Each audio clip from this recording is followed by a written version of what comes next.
చూడని ఇంత హాయిని మరిచిపోదు మనసు. ఒదిగి ఉండి నీ వాకిటిలో కదులు కోరి నే నిలుచున్నా.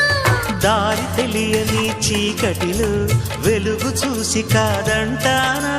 ఊరించి ఇది ఏ మాసం?